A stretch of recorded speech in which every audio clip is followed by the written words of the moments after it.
We've gotten ourselves up to the 19 teens, or 1910s, whichever you like to call them.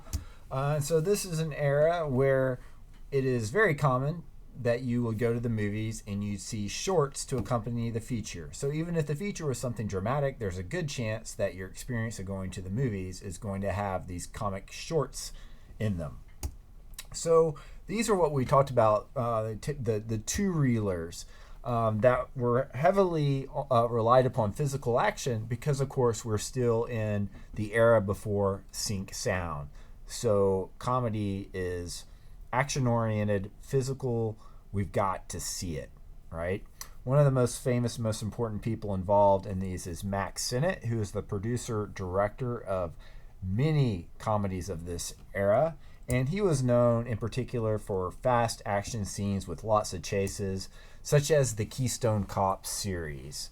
And he Sennett produced and directed many different films featuring a variety of stars of this era: Charlie Chaplin, Mabel Normand, Fatty Arbuckle, who we see here in a Keystone Cops film.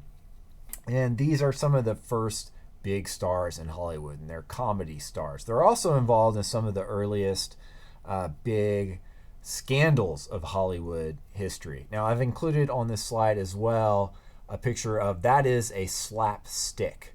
So that is a noisemaker that you would use in the theater when something was happening to show somebody's getting hit. Now, of course, in an actual one of these films, they didn't use those because they didn't have any sound. But in the theater, people would have these slapsticks, the people showing the films, and they would use them throughout to accentuate the action with a little bit of sound. Now, that's where the term slapstick comes from, to refer to the actual kind of humor we would see in these films. Now, that gets us to another writer on comedy, Donald Crafton, who describes and tries to understand the nature of these early comedies. And what he's arguing for is really trying to think about not the films themselves necessarily, but the audience's experiences of those films.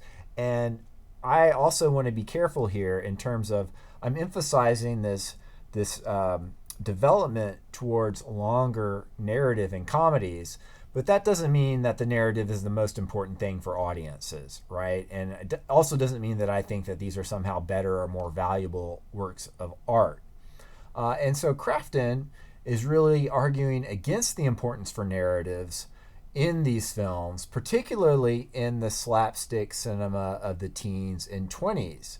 So he uses this term slapstick as a more generic term for different kinds of non-narrative intrusions into the films and what happens. So anytime in the moment where there's something that intrudes into the story that's not a part of the narrative, that's an element of slapstick. Essentially, it's an interruption of narrative.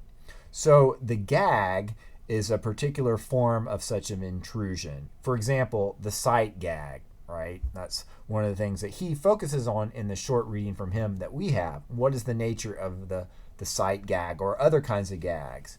And what Crafton says is, look, we shouldn't talk about these films as being developed narratives, because the reality is they're quasi-narratives. They're basically fake narratives that are just there to kind of link together a series of gags. They're a very simple plot frame, but the audience's experience is not one of being caught up in some kind of story. It's simply going from one laugh to the next with a kind of bare bones framework between them. So, in reference to these comedies of the teens and 20s, that is the slapstick comedies anyway, this is gag-driven cinema, not narrative-driven cinema. It's still about the gags. And so, we can reflect on any examples we see and think about that. How important is narrative actually? Even in a film like The Gold Rush, which is much longer, how important is the narrative versus a series of gags that are linked together?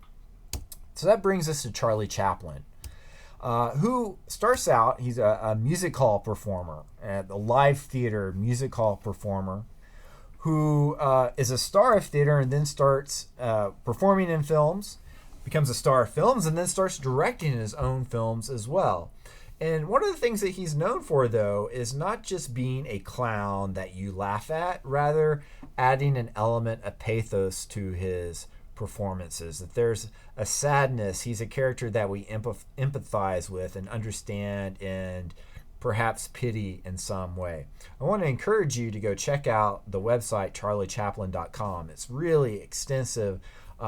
People are doing their best they can to promote his films and make money off his films, and you can get even records that have been recently released with the soundtrack to his films. But also it's a great place where you can go and you can see he made many films, particularly lots of short silent ones, in addition to the features that he's most known for. So I encourage you to check that out. Now, in the 1920s, we have more narratives. Comic shorts remain popular, but the feature length really develops and comes into its own. Max Sennett is still making movies. Hal Roach is another well-known producer, director of films. He's responsible for Laurel and Hardy, amongst others. And that character, Charlie Chaplin, emerges in the feature films in the 1920s. So Chaplin's first full-length film is The Kid in 1921. That's the picture we're seeing a frame from. He's already created his character, the Tramp, from this earlier short. First appears in Venice, Kid Races in Venice, which I had on the previous slide. And you can watch that. I'll put up so you can watch that film to see his first character.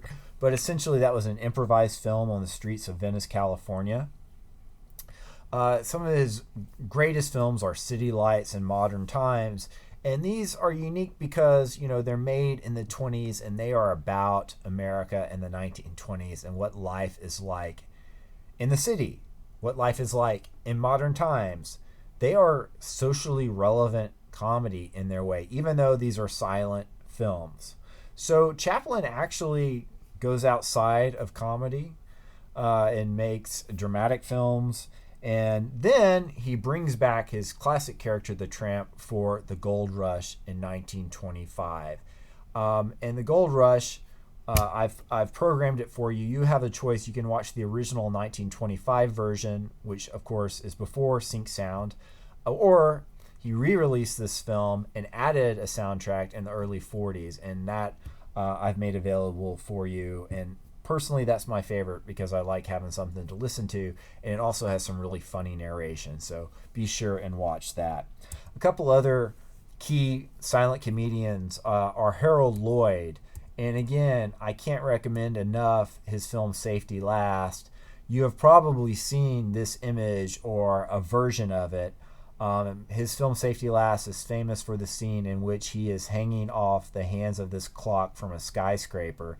And it's essentially about a guy who's just trying to get a job and ends up doing this wild publicity stunt.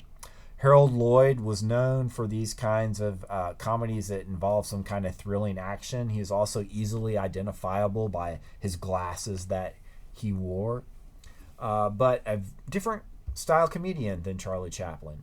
The other key figure from this era is Buster Keaton.